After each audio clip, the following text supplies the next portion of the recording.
I've had issues with people, conversation with people, counseling with people who have told me in confidence that, Papa, I have been sleeping around because I want to see whether I can get pregnant again.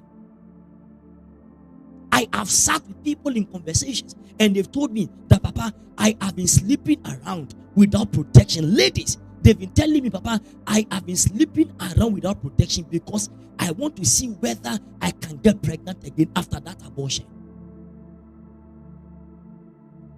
They are living, but they are scared of a decision they took yesterday. God may be ministering to you. There is a life beyond now. It is called the future. Don't allow the pressure, the pain, the persecution to make you make a decision which you will live to regret tomorrow. Praise God.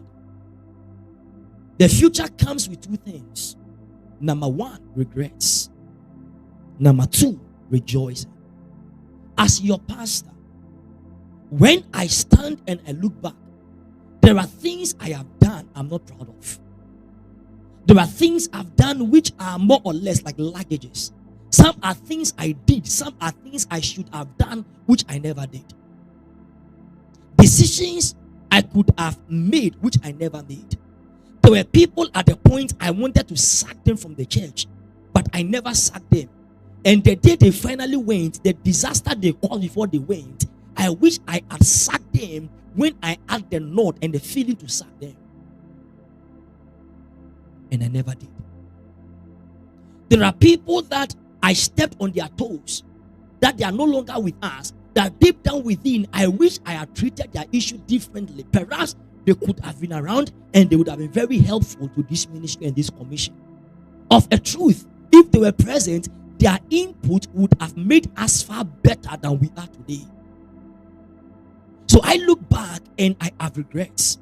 The same way you can also look back and you have regrets.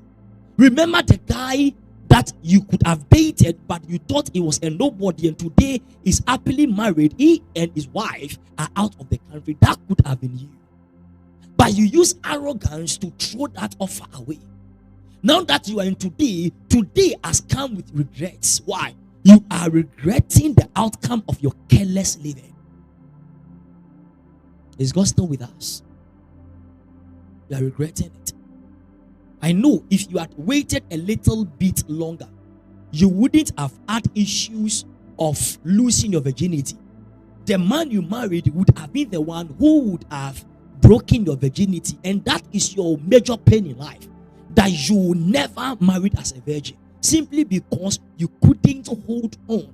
You lived a careless life in your yesterday, which has given you regret of today. The future would always come, number one, with regrets. Number two, with rejoicing. Regret over wrong decisions made, and rejoicing over right decisions made, which now ends up as a legacy.